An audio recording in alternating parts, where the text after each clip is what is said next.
David Lurie is not a sympathetic character. This is clear from the first pages of Disgrace. He's a twice-divorced professor in Cape Town who has sex with a student.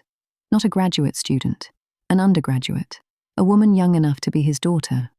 When he's called before a disciplinary committee, he refuses to apologize.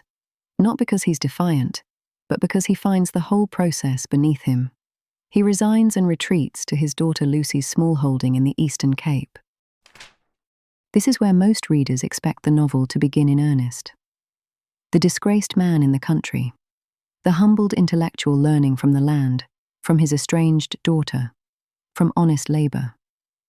We know this story. We've read it before. The fall, the exile, the slow rebuilding of moral character through suffering and simplicity. Coetzee knows we expect this, and he refuses to give it to us.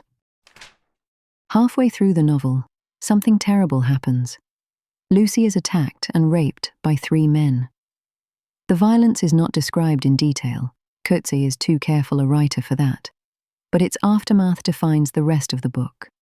David wants vengeance, wants justice, wants to do something Lucy refuses. She will not report the rape. She will not leave the land.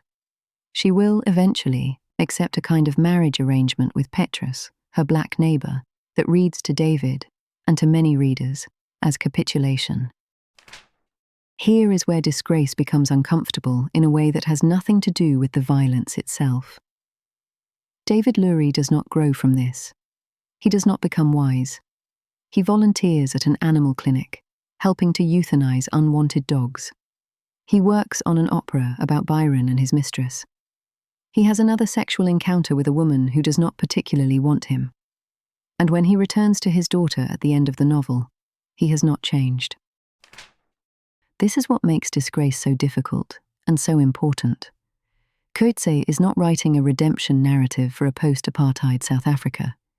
He is writing about a man who represents something, the educated white liberal, the beneficiary of a system he did not build but profited from. And he is refusing to let that man transcend his position through suffering. The title tells us everything.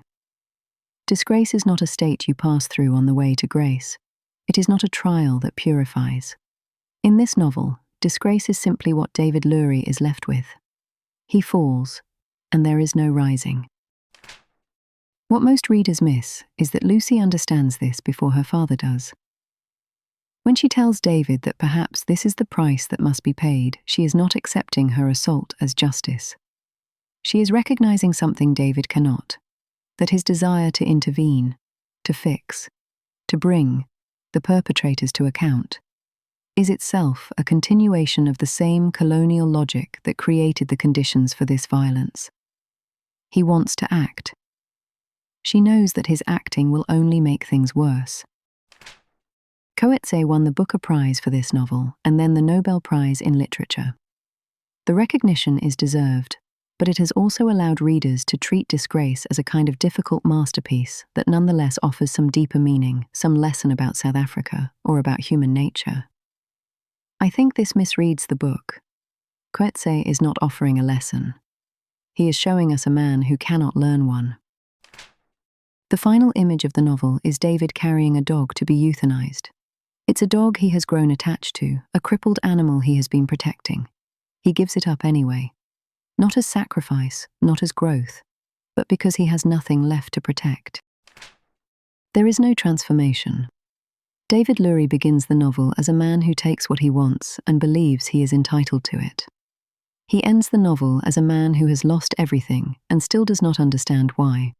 The disgrace is complete, and Coetzee does not offer us the comfort of watching someone become better through suffering, because he knows that comfort is itself a kind of lie we tell about history.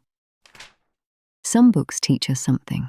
This one refuses to, and that refusal is the most honest thing about it.